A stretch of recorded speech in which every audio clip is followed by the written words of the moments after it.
It was a gruesome and shocking crime that thrust the state of Connecticut into the national headlines and ultimately became the inspiration of the award-winning 1997 movie Fargo. Welcome to this episode of Human Wreckage.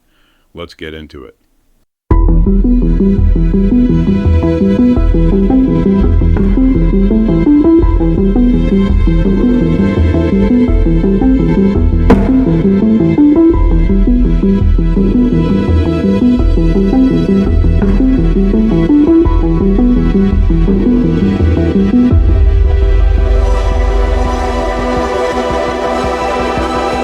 Helle Crafts was a Danish air stewardess for Pan American.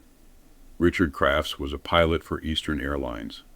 This was how the future couple met. They married in 1979 before settling down in Newtown, Connecticut, where they had 3 children. Richard took on a second part-time job as a police officer, while Helle continued to see the world as an air stewardess. The relationship was rocky from the beginning, with Richard cheating on Helle, even before they were married. When asked why he had married Helle, Richard unromantically replied, "Helle was pregnant at the time we were married. We knew she was pregnant. It was far too advanced for a doctor to perform an abortion, and we decided to get married." On the 18th of November, 1986, Helle Crafts landed in New York after attending a flight from Frankfurt in Germany. She and 2 other stewardesses drove to Newtown and pulled up outside Helle's home. "Richard's home," she sighed. It was the last time anybody saw her alive. As it turned out, Helle had recently discovered that her husband had once again been having an affair behind her back. After discovering phone calls to an unknown number, she decided to hire a private detective to watch her husband and to confirm her fears. As he handed Helle photographs that corroborated her fears of infidelity, she wept. She filed for divorce shortly before her disappearance and expressed fear for her life to her friends. Helle's divorce lawyers said she told them that if anything happened to her, we should not believe that it was an accident. She also divulged to her lawyer that Richard had a lot of guns in the house and that he had physically abused her in the past. Despite the fact that Richard was cheating on Helle, she decided to obtain a no-fault divorce as opposed to charging her husband with adultery. She was concerned about the children as well as what the community would think. The right was dated November 11th, but the papers were never served. Following her disappearance, Richard gave varying reports as to where Helle was. First of all, he told Helle's friends that she was on another flight. Helle's co-workers were immediately suspicious due to the regulations that restricted her from flying again so soon without having a proper rest period. Then Richard changed his story and said that she was in Denmark visiting her sick mother. This lie soon crumbled when her mother said no such arrangement had been made and that she wasn't sick. He then told concerned friends that she was in Florida or the Canary Islands visiting with a friend. Just days after her disappearance, Richard dismantled and redecorated their bedroom and purchased a new freezer. An odd thing to do when your wife is missing. One of Helle's co-workers, Rita Buonanno, had become increasingly worried about her friend and ultimately reported her missing on the 1st of December, 2 weeks after she went missing. The fact that her husband had not even reported her missing set off alarm bells. As a matter of fact, Richard had been having numerous affairs behind his wife's back. These affairs continued after Helle's disappearance, and never once did he mention to these women, who knew he was married, that his wife had vanished. Investigators considered something sinister had happened to Helle and zoned in on Richard, who had been acting very peculiarly. The following month, they discovered that he had rented a 2,700-pound wood chipper and a U-Haul truck shortly before Helle disappeared. He told the rental service that he had cut down some trees at his property. Highway worker Joseph Hines soon came forward to inform police that he had seen Richard parked at the side of the road alongside the Southbury shore of Lake Zor with the wood chipper in tow at around 3 a.m. a day or 2 after Helle disappeared. He said he recalled the day very clearly as it was the date that he was called to work to plow roads during the season's first snow. Police rushed to the scene where they uncovered clumps of scattered wood chips under layers of dead leaves. Among the wood chips, they found something much more sinister. A human thumb, a fingertip with a nail attached, strands of blonde hair, a big toe, bone fragments, lacy material from underwear, a mailing label with Helle Crafts' name on it, and a crown tooth with a piece of jawbone attached. An anthropology expert determined that the bone fragments belonged to a human, and a forensic odontologist was able to identify the tooth as belonging to Helle Crafts. In addition, they uncovered a submerged chainsaw in the Housatonic River. The chainsaw had blonde hairs intertwined in the chain.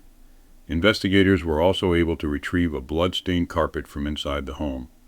Inside the rented U-Haul van, they also found a clump of tissue-like material that tested positive for human blood. Based on this information, Helle Crafts was pronounced dead, and the net was quickly closing in on Richard. He was arrested when he arrived home from a ski trip. As the trial date loomed, the location had to be moved as it was impossible to find jurors that had not yet heard of the case. Every juror in Danbury knew something about the case. They talked about it constantly and made jokes about it frequently, said one local. 2. It was decided the trial would be moved to New London. After questioning 46 prospective jurors over the course of 5 days, 10 men and 2 women were selected. Prosecutors faced a double burden because not only did they have to convince the jury that Helle was actually dead, they also had to convince the jury that Richard was the one who killed her.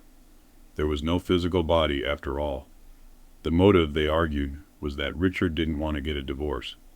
He killed Helle before dismembering her body with a chainsaw and feeding her through the wood chipper, they contended.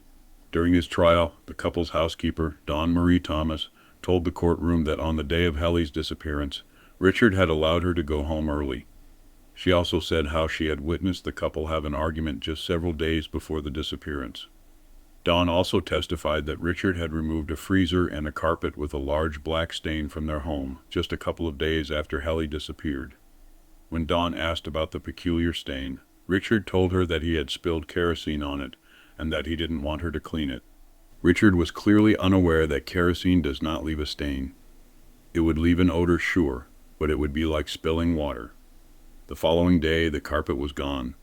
She also told the court that the freezer was working just fine when Richard decided to get rid of it. Was this where Richard had kept Helle's body before disposing of it? The prosecution argued so, however, the freezer was never retrieved to be DNA tested. Also to take the stand was Helle's mother, Elizabeth Nielsen. When Helle disappeared, Richard had told people that she was visiting her mother. The last time she saw her daughter was in Denmark for her 80th birthday on the 26th of July, 1986. She stayed for 3 days and I never saw her again, she told the courtroom.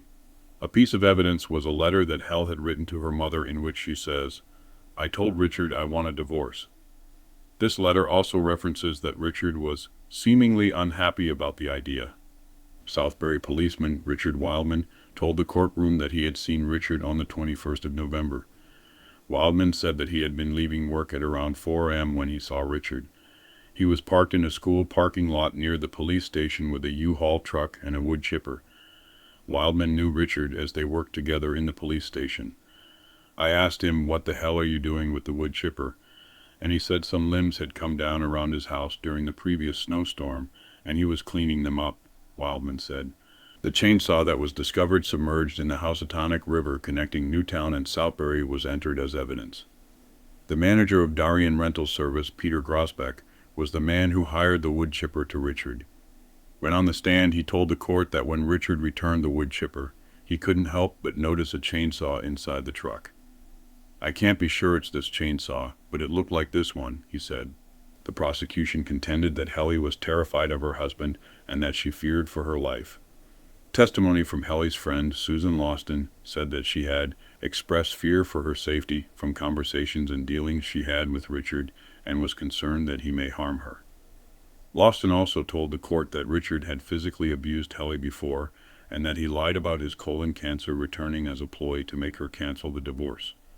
Helle, however, had called Richard's doctor regarding the cancer, and he told her that it was untrue and that Richard was very much well. A silence fell as Richard Crafts took the stand in his own defense.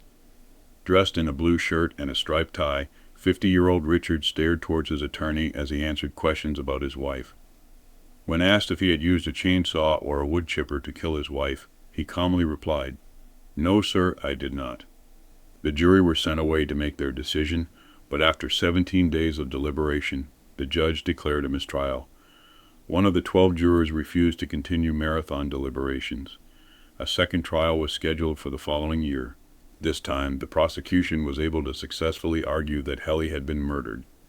From the hair intertwined in the chainsaw to the blood-stained carpet inside Richard's home, the evidence against him was damning, and ultimately, the jury found that Richard was guilty beyond a reasonable doubt. He was sentenced to 50 years in prison. The infamous wood chipper murder case was the first case in which somebody was convicted of murder with no body in the state of Connecticut. Thank you again for joining me on this episode. If you like what I do, please like and subscribe. Please take care of yourselves. See you next time.